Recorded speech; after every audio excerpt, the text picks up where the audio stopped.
Parler de l'aloe vera. Je ne sais pas s'il pousse aux Antilles, peut-être. Subtropical et tropical. Maintenant, on en trouve un peu partout dans les régions chaudes. C'est un véritable couteau suisse multiples activités, de multiples propriétés. Surtout. Absolument, incapable d'agir sur tous les fronts. Alors je vous dis, soulager les brûlures, les piqûres d'insectes, les coups de soleil, limiter le diabète et limiter les reflux gastro-œsophagiens. Alors pour les plus sceptiques, parce qu'effectivement on parle de beaucoup d'intérêt, pour les plus sceptiques, sachez que c'est très sérieux. D'ailleurs, à l'hôpital de Bordeaux, au CHU de Bordeaux, il y a maintenant une équipe avec le professeur Pellissier qui travaille en chirurgie plastique. Et bien cette équipe travaille avec l'aloe vera pour tenter de faire guérir, de cicatriser des plaies qui sont récalcitrantes. C'est-à-dire que ce sont des plaies qui n'ont pas réussi à guérir, à être cicatrisées grâce au traitement classique.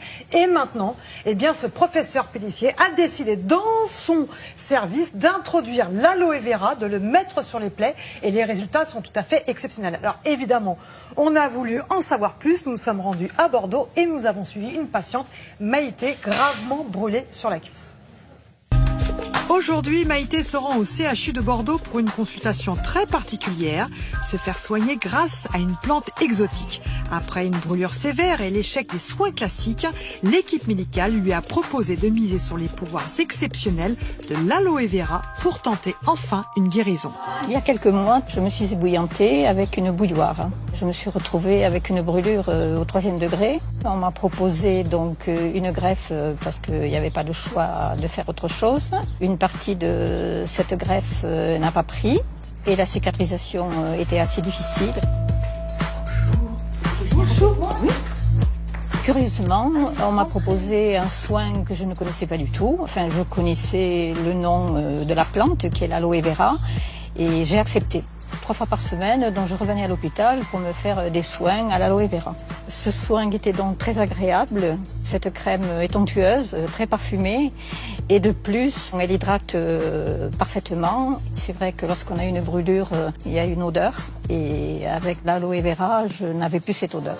Une cicatrisation rapide grâce à cette thérapie millénaire, c'était le défi du professeur Pellissier lorsqu'il a tenté cette nouvelle expérience il y a 6 mois. Après 6 mois d'essai, ce qu'on constate effectivement, c'est que la cicatrisation semble s'accélérer.